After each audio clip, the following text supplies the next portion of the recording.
অন্তর্বর্তীকালীন সরকার আমাদের সকলের সমর্থনে তারা এসছে, চেষ্টা করেছে যে রাজনৈতিক কাঠামোটাকে একটা জায়গায় নিয়ে আসা, কিন্তু সেটা কতদূর জনগণের আশা আকাঙ্ক্ষার সঙ্গে তার সামঞ্জস্য থাকছে সেটা কিন্তু এখনো বলার সময় আছে। আমরা বারবার বলেছি যে নির্বাচনই হচ্ছে একমাত্র পথ যা দিয়ে একটা ট্রানজিশন টু ডেমোক্রেসি, গণতন্ত্রে আমরা যেতে পারবো এবং জনগণের আকাঙ্ক্ষাকে সেখানে আমরা প্রতিফলিত করবার চেষ্টা করতে পারবো। যাই হোক,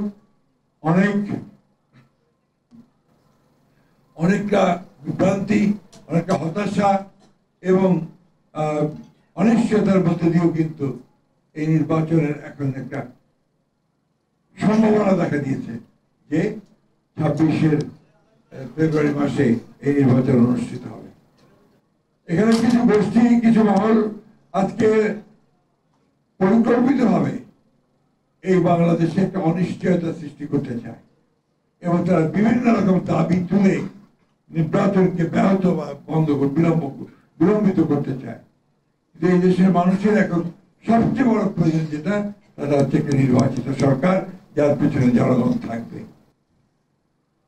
আমি আপনাদের কাছে এইটুকু আহ্বান জানাবো সমস্ত রাজনৈতিক দলগুলোর কাছে, যা কাল বিলম্ব না করে নির্বাচন প্রক্রিয়াকে সমর্থন জানিয়ে এই দেশের মানুষের তাদের যে আপনার যেটা তাদের মত ও তাদের যে বিশ্বাস সেখানে এই নির্বাচনে অবশ্যই অনুষ্ঠিত করে তাদের প্রতিনিধি নির্বাচিত করার সুযোগ সৃষ্টি করে দেওয়ার জন্য।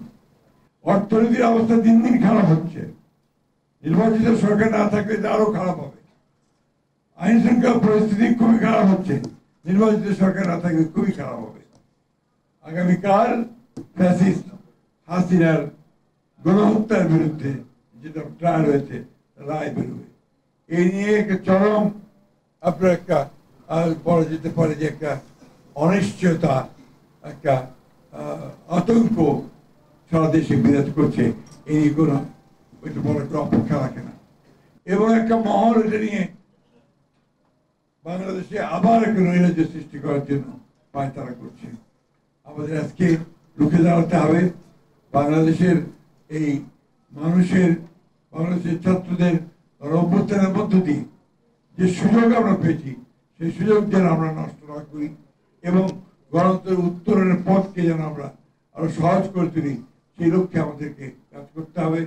এবং সমস্ত রাজনৈতিক দলগুলোকে আমি আহ্বান জানাবো যে আসুন ওই প্রশ্ন ঐক্যবদ্ধ থেকে যে আমরা গণতন্ত্র এখানে প্রতিষ্ঠা করব, এই প্রশ্ন ঐক্যবদ্ধ থেকে আমরা সামনে নির্বাচনের দিকে এগিয়ে যাই।